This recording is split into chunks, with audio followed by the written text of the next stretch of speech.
Karena itu kita masuk lebih dalam paparan hasil riset ini oleh dua peneliti kebijakan publik. Saya akan memberikan kesempatan Mas Wasisto Raharjo Jati dan Mbak Marlis Afrida berbagi waktu, silakan untuk menyampaikan hasil riset ini. Tapi kalau ada yang belum kenal Mas Wasisto, tadi kan masih di balik masker, ruangannya sudah bisa, oh kayak ngono toh wajahnya. Selain sebagai peneliti kebijakan publik, tentu saja ini sekolahnya ini tadi saya pikir-pikir Pak Yano itu ternyata PhD-nya ya, sudah ini ya. Kalau balik masker memang nggak kelihatan, cuma ubannya sih Mas. Mas Wasisto, jangan ngece ya. Ini sudah sore, kita bicara riset tapi boleh juga riset tentang usia ya. Mas Wasisto menyelesaikan pendidikannya MA-nya di The Australian National University 2020 Mas? Baru 2020 Desember MA-nya. Waduh, selamat ya Mas, COVID sampean sekolah ternyata. Dan sangat tertarik dengan isu politik kelas menengah, gerakan politik, studi masyarakat sipil. Cocok bingit berarti. Saya sekalian kenalin Mbak Marlis supaya 11-12 karena ini mau bicara soal polisi briefnya itu. Sama-sama peneliti, MSc-nya Mbak Marlis. Nah, kalau yang tadi Mas Wasisto di Australia, Mbak Marlis di Singapura. Ya Mbak, National University Singapura. Tahunnya nggak dibilang sih. Oh, lebih dulu dari Mas Wasisto ya.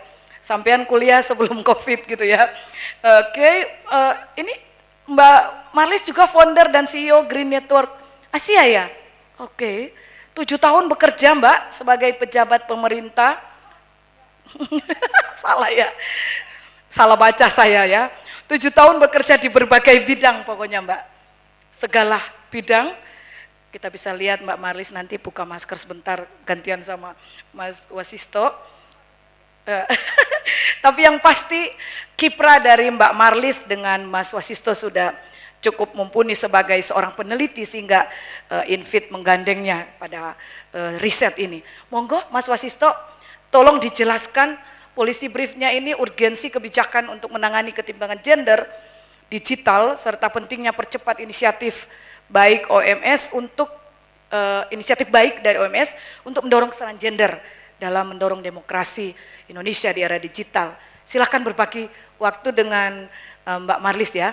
Monggo Mas, silahkan. Tepuk tangan dulu deh. Ini kayaknya kalau nggak tepuk tangan ngantuk nih kita. Silahkan Mas, senyumnya boleh sih.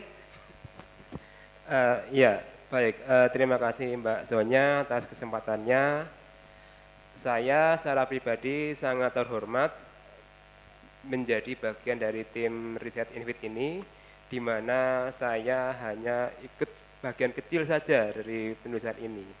Dan ketika saya diminta untuk, dan juga Mbak Maris tentunya, diminta untuk merangkum hasil riset ini, saya merasa tercerahkan, merasa mendapatkan pelajaran baru bahwa ternyata demokrasi digital kita yang selama ini kita sering euforiakan sebagai arus baru demokrasi, arus baru partisipasi, ternyata masih parsial ternyata. Dan ini yang kemudian saya pribadi mengulik lebih jauh, lalu bagaimana resolusi yang tepat untuk memperkuat demokrasi ini dari akar rumput tentunya. Baik, berbicara mengenai urgensi, tentu kita berbicara mengenai kondisi keterdesakan yang ada sekarang ini. Saya bicara dulu dari narasi perempuan. Yang sering kita lihat selama ini kan narasi perempuan itu selalu dimaknai secara kuantitatif. Maksud saya kita bicara tentang keterwakilan 30%, kita bicara keterpilihan perempuan sebagai pejabat publik, tapi di balik itu kan kita selalu melihat bahwa faktor yang membuat mereka terpilih kan misalnya ada faktor dinasti politik, atau mungkin bagian dari organisasi tertentu, tapi tidak mewakili dirinya sendiri sebagai seorang perempuan. Nah ini yang membuat kita semua sini berpikir, lalu bagaimana dengan pemilih perempuan kalau politisi perempuannya saja seperti itu? Maksud saya masih tergantung dengan narasi maskulinisme, narasi dinasti dan sebagainya. Lalu berbicara mengenai demokrasi digital, tentu kita melihat selama ini demokrasi yang digerakkan sosial media membuat kita selalu tercerahkan dengan isu-isu politik. Kita merasa bagian dari aktivisme itu. Tapi yang kita lihat secara lebih dalam itu kan lebih banyak digerakkan narasi urban, narasi perkotaan, narasi kelas menengah atas. Tapi kita alpa dan abai dengan apakah saudara-saudara kita yang ada di luar kota maupun di desa, di pulau terpencil itu juga menikmati keistimewaan yang kita punyai di sini. Nah, disinilah kemudian kita berusaha. Lalu bagaimana kita mengartikulasi pemilih perempuan ini bisa berdaya, seperti halnya kita yang ada di kota maupun kita yang merasa mendapatkan banyak perlakuan dengan teknologi informasi ini. Nah, berbicara mengenai bagaimana kita menguatkan demokrasi digital di era sekarang, khususnya perempuan, tentu yang paling penting adalah bagaimana kita menyinergiskan kerjasama antara teman-teman OMS dengan pemerintah. Yang sering kita lihat selama ini kan keduanya acap kali berjalan sendirian. Ketika kita berbicara mengenai informasi, teknologi, internet, narasi tentang kuantitas ada, infrastruktur, BTS, bandwidth itu selalu didengungkan.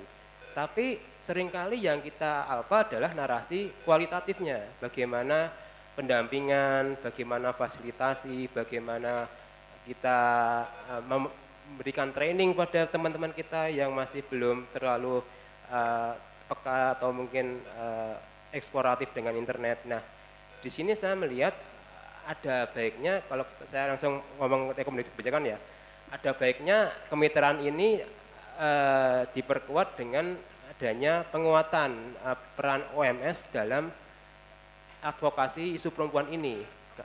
Misalnya dukungan pemerintah melalui pendanaan atau mungkin skema hibah. Yang selama ini kita belum lihat di Indonesia itu apakah masih sudah ada atau belum, karena kebijakan yang diinisiasi pemerintah dan kebijakan yang dieksplorasi oleh OMS seringkali tidak bertemu dalam satu titik temu, Mbak Sonia.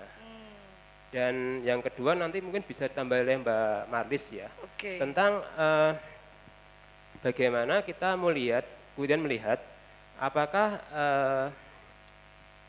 infrastruktur yang ada telah kita punyai itu memang menjamin narasi perempuan hadir. Karena yang kita lihat di lapangan seringkali narasi perempuan itu masih didominasi narasi maskulin misalnya. Misal narasi ekonomi, narasi tentang pekerjaan dan sebagainya. Keterwakilan perempuan secara genuine itu belum hadir di tingkat pedesaan. Mungkin karena faktor kultural, faktor akses, dan faktor institusi. Jadi saya pikir di sini ada semacam pendampingan dan mungkin pendanaan dari pemerintah bahwa OMS ini penting loh, bahwa mitra sejati demokrasi ya pemerintah dengan OMS. Mungkin ya dari saya mungkin itu, mungkin Mbak Maris ada. Monggo tepuk tangan dulu buat Mas Wasisto. Nih tadi narasinya narasi maskulin itu memang biasa itu. Makanya yang paling ujung dikasih ke Mbak Marlis supaya menjelaskan ini polisi briefnya ini apa benar gitu ya. Benarkah tadi